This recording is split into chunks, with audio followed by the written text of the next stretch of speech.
Skarloey had been to the works to be mended. He felt much better. Rusty the Diesel was helping him off his rail car. Skarloey hadn't met the little diesel before. Rusty seems a kindly sort of engine, he thought to himself. I help to mend the line and do odd jobs, explained Rusty. I hear everyone is looking forward to seeing you again. Come on.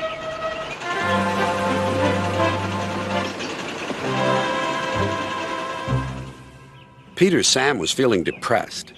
He was still getting over his accident, but he wanted to start work again.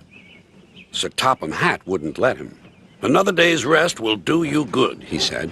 Besides, I've got a surprise for you. For me, sir? How nice, sir. What is it, sir?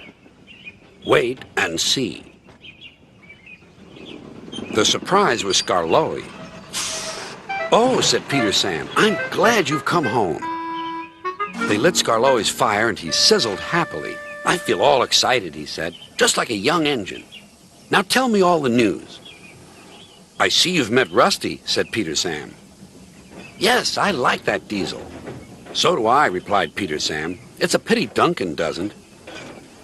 Who is Duncan? He came as a spare engine after my accident, replied Peter Sam. Is he useful? He keeps busy, and I'm sure he means well, but he's bouncy and rude.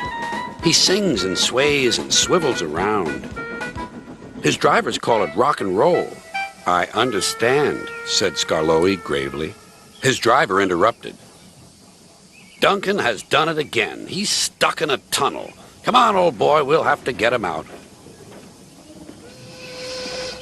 Skarloey was pleased. He wanted to run and looked forward to meeting Duncan.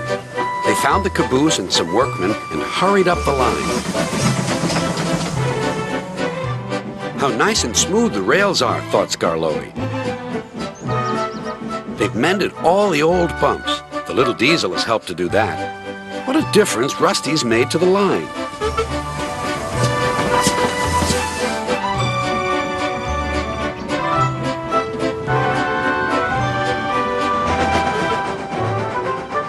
Quite soon, they found Duncan.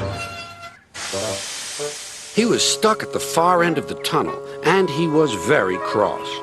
I'm a plain, blunt engine. I speak as I find. Tunnels should be tunnels and not rabbit holes. This railway is no good at all.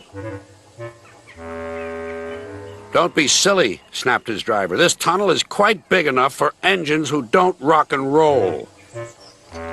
It took a long time to clear away the rocks and set Duncan free again.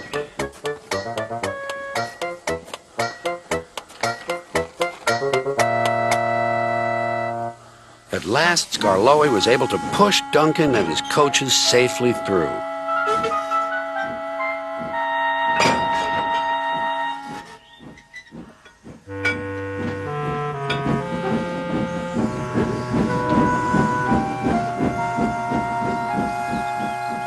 The caboose was left on the siding, and the workmen stayed to make sure everything was safe.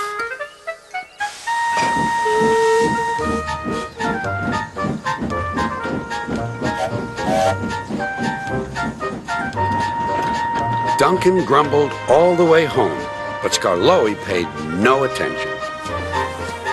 Later, Sir Topham Hatt spoke severely to Duncan.